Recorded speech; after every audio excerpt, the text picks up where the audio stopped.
Fantasmas. A ciência diz que não há provas de que eles realmente estão por aí. Mas para nós sabemos que aquele calafrio na espinha não é natural. Você acredita neles? Acredita que possam nos vigiar? Há quem diga que se um espírito está no mundo dos vivos, ele ainda tem alguma coisa a fazer por aqui. Mas quem disse que aqui é o mundo dos vivos? Hein? E se for lá que a vida realmente exista? É a história de um pai, um filho e um testamento. Acredita que isso pode muito ser a prova que precisamos? 3 elementos ligados por uma única coisa: a morte. Nesse caso, um pai que morreu e preparou uma espécie de quebra-cabeças para ser solucionado depois que já não estivesse mais aqui. Essa história começa no dia 6 de julho de 1925, o mesmo dia em que Thomas Blackwilder recebeu um convite nada convencional do vizinho, James Pink Chaffin. Ele chamou Thomas para acompanhá-lo em uma visita à casa da mãe. E isso não porque os dois eram muito próximos ou melhores amigos, mas porque seria preciso uma testemunha ocular para ver o que estava prestes a acontecer. Dizendo James que seu pai o alertou que ele encontraria uma coisa muito valiosa dentro de uma antiga Bíblia da família. E isso até poderia ser algo bem corriqueiro, não é? Se não fosse um simples fato. O pai de James, o senhor James Chaffin, não estava mais vivo. Fazia 4 anos. Eu sei o que você pensou. Ele poderia ter deixado uma carta para ser entregue no futuro ao filho. E é verdade. Acertou. Só que não foi assim que o pai e filho se comunicaram. Calma. Fique atento que você vai entender. No decorrer dos 20 anos que antecederam sua morte, James pai foi proprietário de uma fazenda na Carolina do Norte, onde trabalhava e gerava o próprio sustento. Durante a vida, o homem teve 4 filhos com sua esposa, John, Marshall, Abner e o James filho. Como essa história se passa no início do século XX, não é fácil encontrar detalhes a respeito de como a família vivia ou como era a relação entre as pessoas. Apenas é dito que James pai era bastante próximo do filho Marshall, bem mais do que dos outros. Certo dia, a casa dos Chaffins pegou fogo e acabou sendo destruída.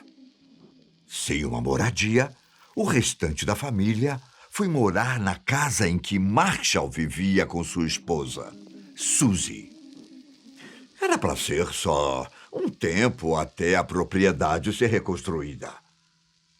Mas parece que alguma coisa aconteceu naquela época. Isso porque quem acabou ficando com o testamento de James pai foi Suzy. E mais surpreendente do que isso, só o fato de que o documento era datado de 1905 e ainda colocava Marshall como o único herdeiro. Como se a morte prematura de James pai em 1921 não fosse estranha o suficiente, já que ele morreu em uma queda acidental. Então, você pode imaginar o tamanho da surpresa da família ao ver o testamento. Depois que o desejo do documento foi cumprido, foi a vez de Marshall encontrar o pai apenas um ano depois. Problemas cardíacos, um susto para a família e, como consequência, Suzy acabou herdando todos os bens e a propriedade que pertencia a Marshall. Bom, por mais que a situação fosse estranha e nada tenha sido oferecido ao restante da família, vocês acreditam que ninguém contestou o testamento ou qualquer coisa envolvendo as mortes? Mas foi então que algumas situações estranhas começaram a acontecer com James filho. Coisas que o fizeram pensar que talvez houvesse alguma coisa errada com o testamento. Basicamente, James pai começou a aparecer nos sonhos do filho, sempre com uma expressão descontente e deprimida. O James mais novo chegou a dizer que os sonhos eram bastante vívidos e o pai sempre ficava parado ao lado de sua cama, sem dizer uma única palavra. Foi então que, depois de alguns sonhos como esse, o homem apareceu vestindo um sobretudo preto. O mesmo visual que James filho já havia visto várias vezes enquanto o pai estava vivo. Hoje eu vou falar com você. Procure este sobretudo e você achará o testamento. Certo de que seu pai estava tentando passar uma mensagem, James contou à esposa e viajou cerca de 30 quilômetros para encontrar o sobretudo, que estava guardado na casa do seu irmão John. Mas chegando lá, ele percebeu que a parte interna do sobretudo havia sido costurada e que um papel enrolado em um barbante estava escondido. Era um bilhete que dizia: leia o capítulo 27 da Gênesis, na velha Bíblia do meu pai.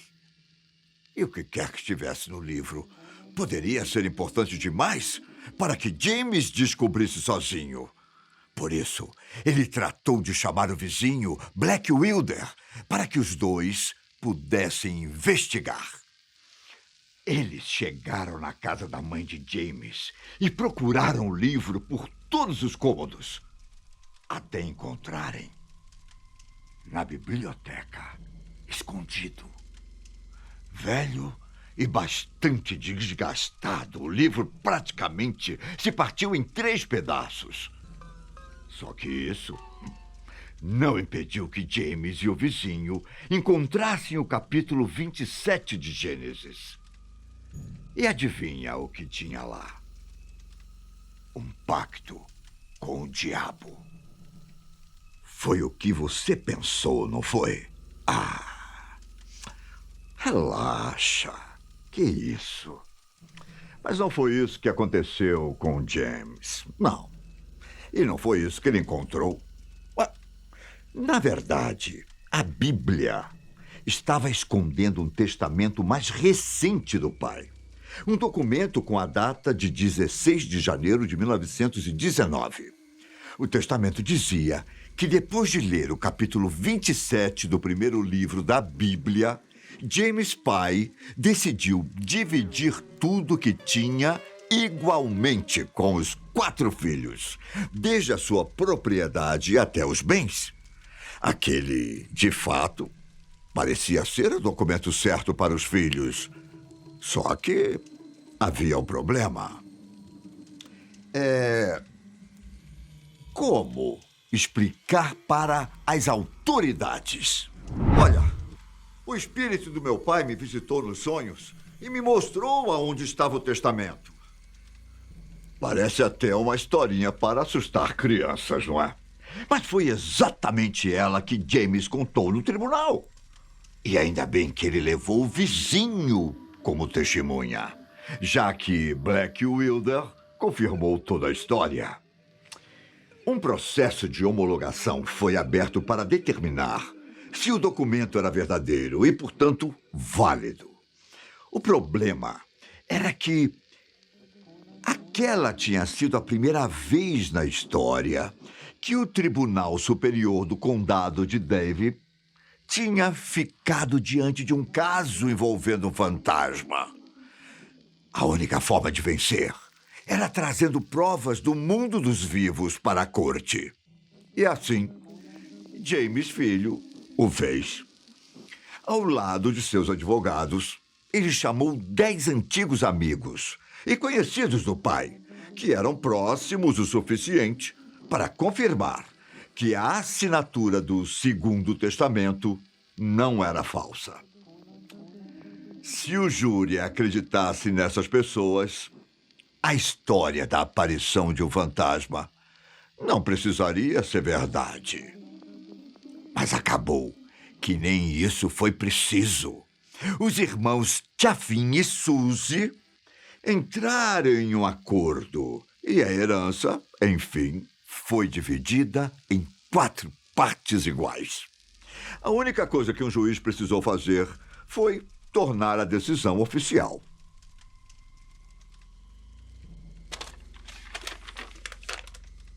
Depois dessa caça ao tesouro, James Filho disse que nunca mais teve uma visita do pai.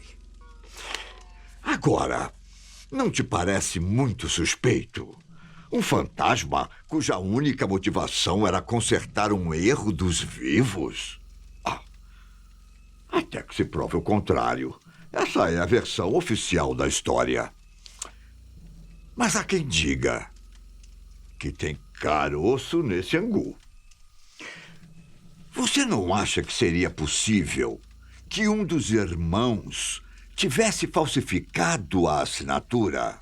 Por que James pai não disse sobre a Bíblia de uma vez, mas sim falou do casaco primeiro? Ou vai ver.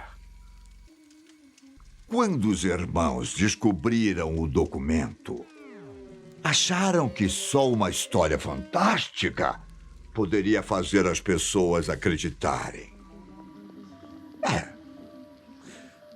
Bom, e no meio disso tudo, eu prefiro acreditar que o mundo tem sim os seus segredos. Tem. E que, de alguma forma, um fantasma realmente guiou o filho para a verdade. Bem melhor do que quando um fantasma guia as pessoas para a morte.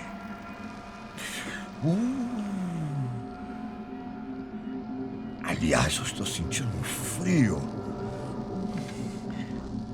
Como se algo estranho estivesse por aqui.